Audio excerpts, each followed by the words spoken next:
व्रत में फलाहार या पारायण का कोई खास नियम तो होता नहीं है, किंतु यह आवश्यक है कि दिन रात में केवल एक समय ही भोजन करें।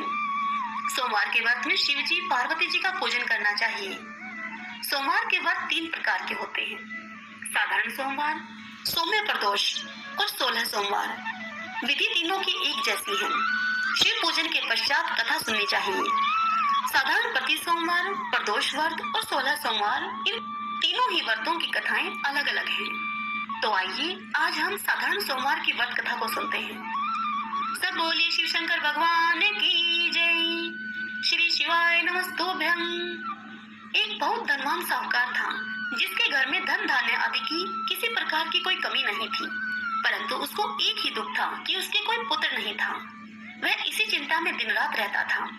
वह पुत्र की कामना को लिए प्रत्येक सोमवार को शिव जी का व्रत और पूजन किया करता था तथा सायंकाल को शिव मंदिर में जाकर शिव जी के श्री विग्रह के सामने दीपक जलाया करता था। उसके इस भक्ति भाव को देखकर एक समय श्री पार्वती जी ने भगवान शिव जी से कहा कि महाराज, यह साहूकार आपका अनन्य भगत है और सदैव आपका व्रत और पूजन बड़ी श्रद्धा भाव से करता है। इसकी मनोकामनाओं को आप पूर्ण कीजिए। तब शिव जी भगवान ने पार्वती से कहा कि हे पार्वती, यह संसार कर्म क्षेत्र है। जैसे किसान खेत में जैसा बीज बोता है, वैसा ही तो फल काटता है। उसी प्रकार इस संसार में जो जैसा कर्म करते हैं, वैसा ही फल भोगते हैं। पार्वती जी ने अत्यंत आग्रह से कहा कि महाराज, जब आपका यह अनन्य भगत है और यदि इसको किसी प्रकार का दुख है, तो आपको उसे अवश्य दूर करना चाहिए, क्योंकि आप सदैव अपने भक्तों पर दयालु होते हैं और उनके दुखों को आप दूर करते हैं। यदि आप ऐसा नहीं करेंगे तो मनुष्य आपकी सेवा तथा व्रत कैसे करेंगे और क्यों करेंगे? देवी पार्वती का यह आग्रह देखकर भगवान शिव उनसे कहने लगे कि हे पार्वती, इस साहूकार के कोई पुत्र नहीं है, इसी चिंता में यह अत्यधिक दुखी रहता है। इसके भाग्य में पुत्र न होने पर भी मैं इसको एक पुत्र की प्राप्ति का वर देता हूँ, परंतु यह पुत्र केवल 12 वर्ष तक जीवित रहेगा। इसके पश्चात वह मृत्यु को प्राप्त हो जाएगा। इससे अधिक मैं इसके लिए और कुछ नहीं कर सकता। भगवान शंकर और माता पार्वती का यह संवाद वह साहूकार भी सुन रहा था। इससे उसको न कुछ प्रसन्नता हुई और न ही कुछ दुख हुआ। वह पहले जैसा ही शिव जी भगवान की व्रत और पूजन करता रहा। कुछ काल बीत जाने पर साहूकार की स्त्री गर्भवती हुई और 10वें महीने उसके गर्भ से एक अति सुंदर पुत्र की प्राप्ति हुई। साहूकार के घर में बहुत खुशी मनाई गई, परंतु साहूकार ने उसको केवल 12 वर्ष की आयु का जानकर कोई अधिक प्रसन्नता प्रकट नहीं की और न ही किसी को भेद ही यह बताया। समय आने पर जब वह बालक 11 वर्ष का हो गया, तो उस बालक की माता ने उसके पिता से उसके विवाह आदि के लिए कहा। तब वह साहूकार कहने लगा कि अभी मैं इसका विवाह नहीं करूंगा, अपने पुत्र को काशी जी पढ़ने के लिए भेजूंगा। और फिर साहूकार ने अपने साले को बुलाकर उसको बहुत सा धन देकर उससे कहा कि तुम इस बालक को काशी जी पढ़ने के लिए लेकर जाओ। रास्ते में जिस स्थान पर भी तुम रुको, वहाँ यज्ञ कराते और ब्राह्मणों को भोजन कराते जाना। वे दोनों मामा भांजे यज्ञ करते और ब्राह्मणों को भोजन कराते अब जा ही रहे थे। उनके रास्ते में एक शहर पड़ा। उस शहर में राजा की कन्या का विवाह था और दूसरे राजा का लड़का, जो विवाह कराने के लिए बारात लेकर आया था, वह लड़का एक आंख से काना था।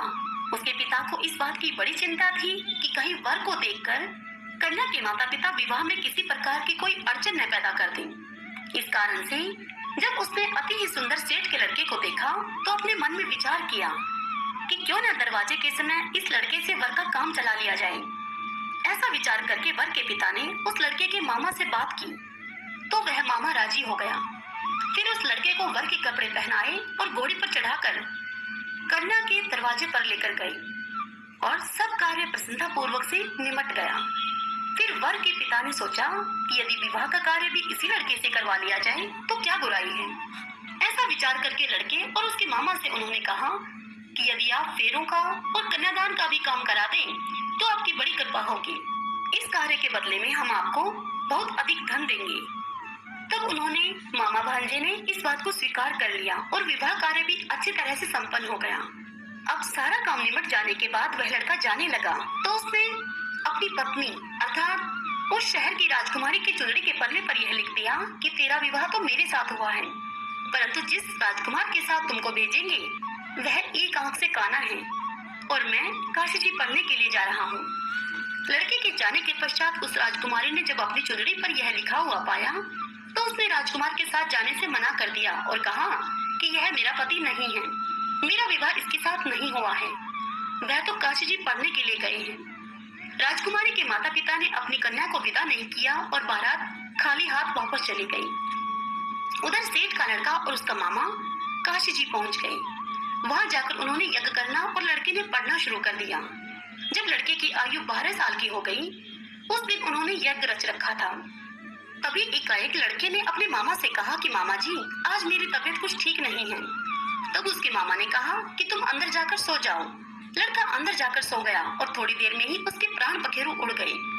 जब उसके मामा ने अंदर आकर देखा तब उन्होंने देखा कि वह लड़का तो मुर्दा पड़ा है।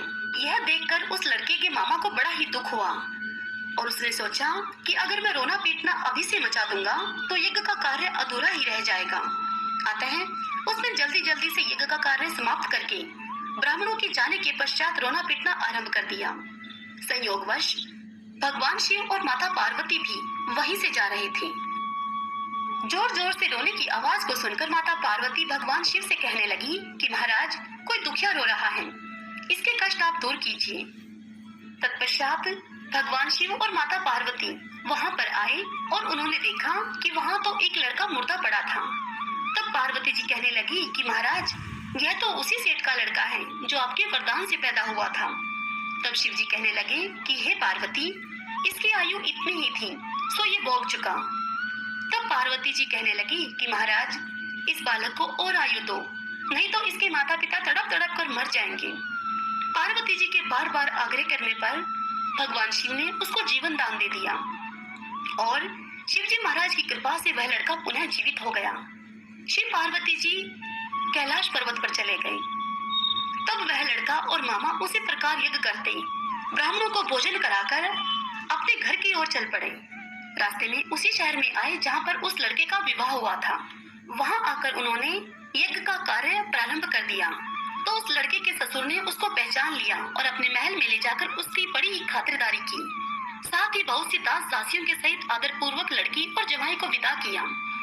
जब वह लड़का अपने शहर के निकट आया तो उसके मामा ने कहा कि मैं पहले तुम्हारे घर जाकर खबर करके आता हूँ।